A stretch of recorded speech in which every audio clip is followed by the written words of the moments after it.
প্রিয় ভাইরা মা বোনেরা 499 বার লা হাওলা ওয়ালা কুওয়াতা ইল্লা বিল্লাহ পাঠ করলে কি হয় জানলে অবাক হয়ে যাবেন। খুবই গুরুত্বপূর্ণ কার্যকরী একটি আমল।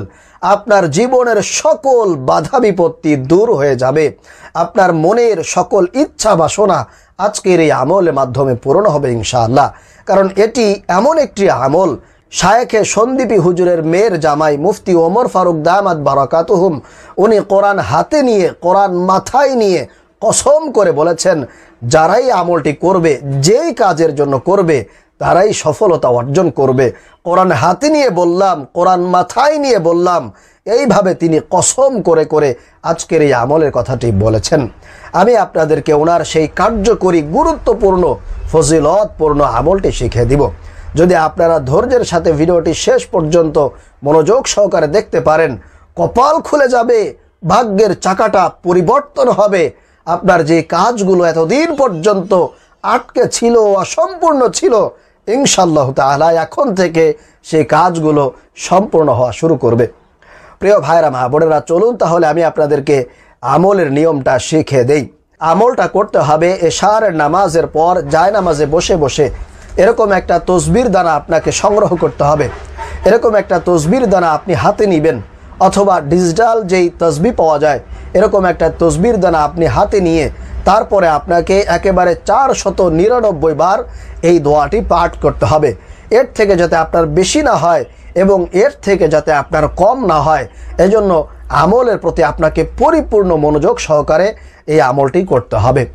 প্রিয় ভাইরা মা বোনেরা, তাহলে এই আমলটি করার জন্য সর্বপ্রথম আপনি 3 বার ছোট্ট ইস্তিগফার পাঠ করবেন, যেমন আস্তাগফিরুল্লাহ আস্তাগফিরুল্লাহ আস্তাগফিরুল্লাহ।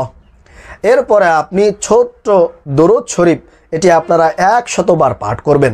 এরকম তাসবির দানা হাতের মধ্যে নিয়ে আপনি গুনে গুনে 100 বার পাঠ করবেন, যেমন সাল্লাল্লাহু আলাইহি ওয়াসাল্লাম সাল্লাল্লাহু আলাইহি ওয়াসাল্লাম সাল্লাল্লাহু আলাইহি ওয়াসাল্লাম।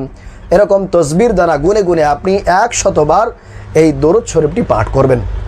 এরপরে 3 নম্বরে আপনাকে 499 বার তাসবির দানা গুনে গুনে লা হাওলা ওয়ালা কুওয়াতা ইল্লা বিল্লাহ এটি পাঠ করতে হবে।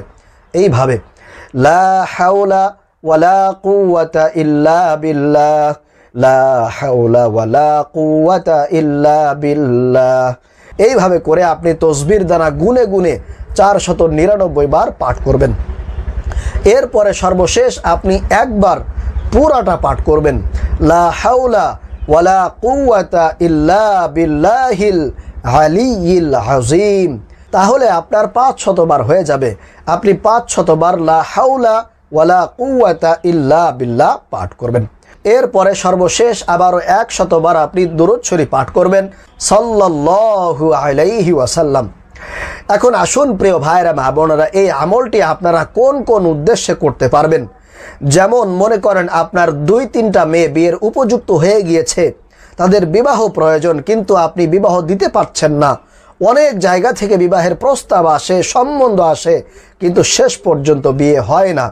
এরকমটা যদি হয়ে থাকে, অথবা আপনার সন্তান বিদেশে যাবে, অনেক দিন যাবৎ চেষ্টা করতেছে কিন্তু বিভিন্ন কারণে আটকে আছে, বিদেশে যাইতে পারছে না, সেক্ষেত্রে আপনি এই আমলটি করবেন। অথবা আপনার স্বামী বিদেশে আছে কিন্তু বসে আছে, কোনো ধরনের কাজকর্ম করতে পারছে না, কারণ কোনো কাজকর্মই সে পাচ্ছে না। এরকমটা যদি হয়ে থাকে তাহলে আপনি এই লা হাওলা ওয়ালা কুওয়াতা ইল্লা বিল্লাহের আমলটি করবেন। এরপরে আপনি অনেক টাকা পয়সার ঋণগ্রস্ত হয়ে পড়েছেন, ঋণ পরিশোধ করতে পারছেন না, আপনি এই আমলটি করবেন। আল্লাহ রাব্বুল আলামিন আপনার সেই ঋণ থেকে আপনাকে উদ্ধার করবেন। অথবা আপনি কঠিন বিপদের মধ্যে পড়ে গিয়েছেন, দুশ্চিন্তা পেরেশানি আপনার উপরে মারাত্মকভাবে ভর করেছে, আপনি কোনোভাবেই সেই বিপদ থেকে, পেরেশানি থেকে বের হতে পারছেন না, তাহলে আজকের এই আমলটি আপনি করবেন। অর্থাৎ যে কোনো প্রয়োজনে, যে কোনো সমস্যার ক্ষেত্রে যদি আপনি আজকের এই আমলটি এশারের পরে করতে পারেন, আল্লাহ রাব্বুল আলামিন আপনার যে কোনো ধরনের কঠিন মারাত্মক বিপদ আপদ থেকে আপনাকে আল্লাহ রাব্বুল আলামিন উদ্ধার করবেন, হেফাজত করবেন। অথবা আপনার কঠিন শত্রু আছে, দুশমন আছে, আপনাকে ক্ষতি করার চেষ্টা করছে, আপনি এই আমলটি করে খাস করে আল্লাহর কাছে আপনি দুহাত তুলে দোয়া করবেন, মুনাজাত করবেন, বলবেন, অবশ্যই আল্লাহ রাব্বুল আলামিন আপনার সেই শত্রুর অনিষ্টতা থেকে আপনাকে মুক্তি দান করবেন।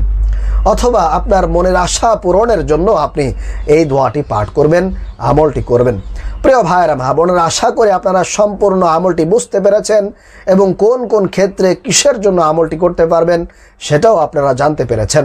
আল্লাহ রাব্বুল আলামিন আমাদেরকে এই আমলটি করার তৌফিক দান করুন। আমিন।